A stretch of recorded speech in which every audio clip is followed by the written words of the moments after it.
ఓం నమో భగవతే వాసుదేవాయ. మే నెలలో మిథున రాశి యొక్క ఫలితాల గురించి ఇప్పుడు మనం తెలుసుకుందాం.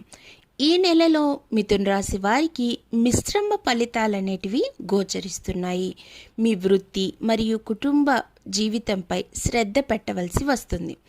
ఈ రాశి వారికి ఆర్థిక సవాళ్లు ఎదుర్కోబోతున్నారనే చెప్పాలి. ముఖ్యంగా చెప్పాలంటే మీ పని పట్ల శ్రద్ధ అనేది అధికంగా చూపడం బట్టి మీ యొక్క ప్రగతి అందరికీ తెలిసి కొత్త ప్రమోషన్లు రాబోతున్నాయనే చెప్పాలి. దూర ప్రయాణాలు కలిసి వస్తాయి, లాభదాయకంగా కూడా మారుతాయి. కొత్త పరిచయాలు కొత్త జీవితంలో కొత్త మలుపులకు దారితీస్తుంది.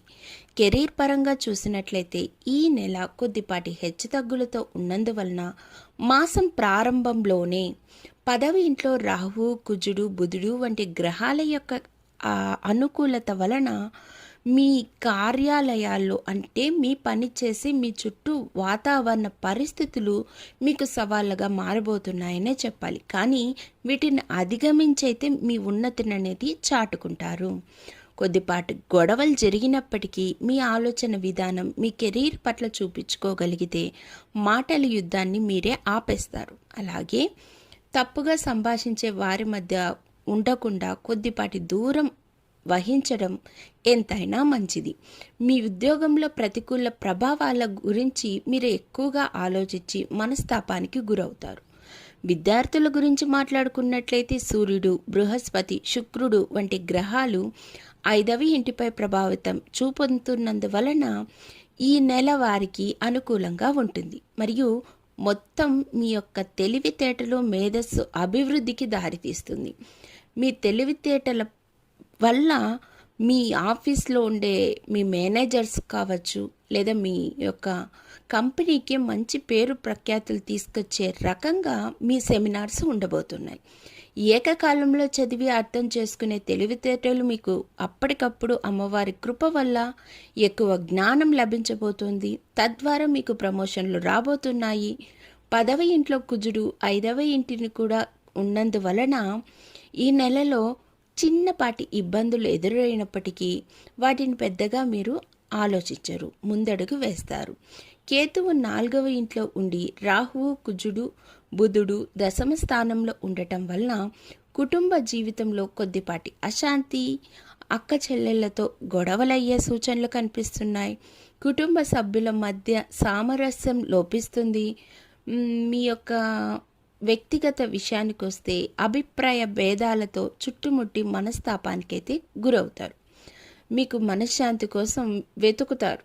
మీలో ఉన్న మనశ్శాంతి వెతుకులాడే ప్రయత్నంలో అమ్మవారి యొక్క కృప, కరుణ, కటాక్షం బట్టి ఆ యొక్క మనస్తాపం నుంచి బయటకు వచ్చే సూచనలు కూడా కనిపిస్తున్నాయి. మీ ఆర్థిక పరిస్థితి కొంచెం నెల ప్రారంభంలో అనుకూలంగా మారి గురు, శుక్రుడు, ఉచ్చమైన సూర్యుడు 11వ ఇంట్లో ఉండటం వల్ల ఆర్థిక పరిస్థితి నిలకడగా ఉంటుంది.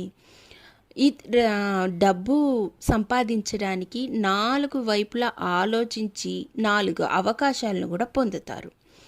మీరు మీ వ్యాపారం గనక చేసినట్లయితే అధిక లాభాలు వచ్చి పడతాయి. ఉద్యోగంలో చేసే విషయానికి వస్తే డబ్బు వచ్చే అవకాశాలు ఎక్కువగానే ఉన్నాయి. ప్రమోషన్లు కూడా ఉంటాయి. మీ స్థానం నిలకడగా ఉంటుంది. ఆరోగ్య దృష్ట్యా చూస్తే మాసంలో చాలా బాగుంది. 4వ మరియు 10వ ఇంటిపై రాహు, కుజుడు, బుధుడు మరియు కేతువుల ప్రభావం బట్టి ఛాతిలో ఇన్ఫెక్షన్ ఏర్పడే సూచన, గుండెలో నొప్పి, కడుపులో మంట లాంటివి అనారోగ్య పరిస్థితులు వచ్చే అవకాశం ఉంది. వాతావరణంలో కొద్దిపాటి మార్పులను బట్టి డస్ట్ అలర్జీ, ఇన్ఫెక్షన్ వంటివి వచ్చే ప్రమాదం కూడా ఉంది. కాబట్టి ప్రతిరోజు ఆదిత్య హృదయ స్తోత్రం జపించి ప్రతి బుధవారం మీ ఇంటి దేవుడైనటువంటి స్వామికి గనక బెల్లంతో చేసిన ప్రసాదాన్ని నివేదన చేసి ఆ స్వామివారికి నమస్కరించుకున్నట్లయితే ప్రతికూల పరిస్థితుల నుంచి బయటపడి మీ అనుకూలమైన వాతావరణం, అనుకూలమైన దిశగా మీ జీవిత గమ్యం అనేది మొదలవబోతుందనే చెప్పాలి. ధన్యవాదములు.